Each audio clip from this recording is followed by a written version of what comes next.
Da ne boste mislili, zdaj, profesori slavistike to seveda vejo od prvega razreda faksa naprej, da Slovenci nimamo dolge tradicije žanrskega romana. Prvi žanrski roman, za katerega trdi dr. Kmecel in treba mu je verjeti, ker je nesporna avtoriteta, je Deseti brat. Kajti ljubezen med Lovretom in Manico je prvi, ne samo prvi slovenski roman, ampak je prvi ljubezenski roman na slovenskem.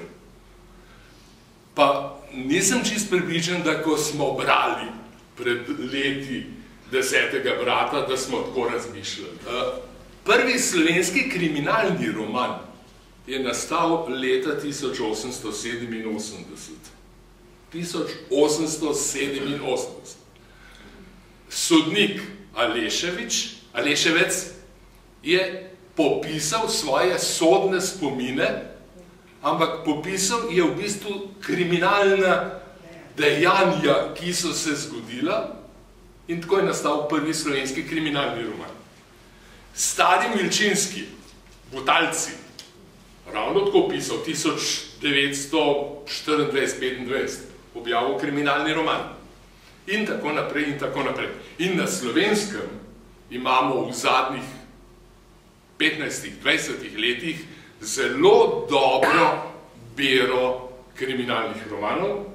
Tu imamo Verča, Sergej Verč, berte njegove knjige, 3 je napisal, sami res dobri kriminalni romani.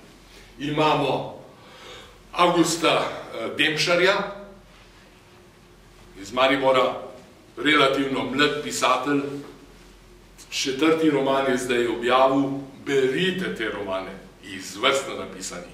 In še nekaj odlikuje slovenske romane in neskromno rečeno odlikuje tudi ta roman in tudi naslednja 2, ki bosta zdaj šla.